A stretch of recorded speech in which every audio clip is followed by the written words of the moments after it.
ایک دن رسول پاک صلی اللہ علیہ وسلم نے اس محبت کا بھی اعلان فرمایا. فرمایا عائشہ ایک بات بتاؤں تم کو؟ کہ یا رسول اللہ بتائیے. فرمایا جب تم ناراض ہوتی ہو تب بھی مجھے پتا ہوتا ہے، اور جب راضی ہوتی ہو تب بھی مجھے پتا ہوتا ہے. یہ دیکھو نرخ بازار محبت کا انوکھا ہو گیا، اور خود خریداروں میں شامل آ کے مولا ہو گیا. جب راضی ہوتی ہو تو تب بھی پتا ہوتا ہے، تو ناراض ہوتی ہو تو یا رسول اللہ کس طرح بھلا؟ حضور فرمانے لگے کبھی کبھی قسم اٹھاتی ہو اور کہتی ہو مجھے رب محمد کی قسم صلی اللہ ہو. اب حضرت عائشہ صدیقہ کا یہ انداز بھی انوکھا، ڈائریکٹ قسم نہیں، رب محمد کی قسم.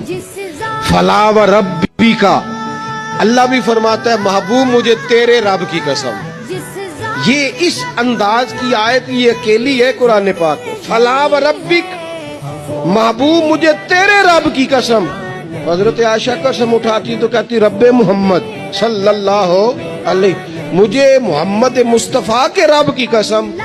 حضور فرمانے لگے کبھی کبھی قسم اٹھاتی ہو کہ مجھے رب محمد کی قسم، لیکن جب ہوتی ہو نا ناراض، کوئی بات تمہارے دل میں ہوتی ہے تو پھر تم کہتی ہو مجھے رب ابراہیم کی قسم. پھر تم میرا نام نہیں لیتی، مجھے پتا چل جاتا ہے کہ آج معاملہ کیا ہے. بدلے بدلے سے میری سرکار نظر آتے ہیں.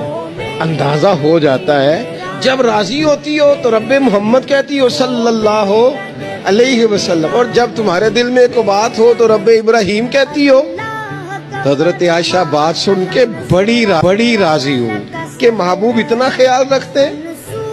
یہاں تک حضور کو خیال ہوتا ہے، پتہ چل جاتا ہے کہ کہاں سے بول رہی ہے. تو محبوب نے جب کہا نا ایسا کرتی ہو، تو حضرت عائشہ کہنے لگی حضور قسم مجھے رب محمد کی، میں نام ہی چھوڑتی ہوں، دل سے تو نہیں نہ نکال سکتی. حضور نام صرف چھوڑتی ہوں، صرف نام. وہ نام میں حضرت ابراہیم کا لے لیتی ہوں، وہ بھی تو آپ نے یاد کرایا ہے نا کہ وہ جد الانبیاء ہیں، آپ نے یاد کرایا. تو نام صرف چھوڑتی ہوں، باقی تو ہر چیز کا مقام اپنی جگہ پہ قائم ہے.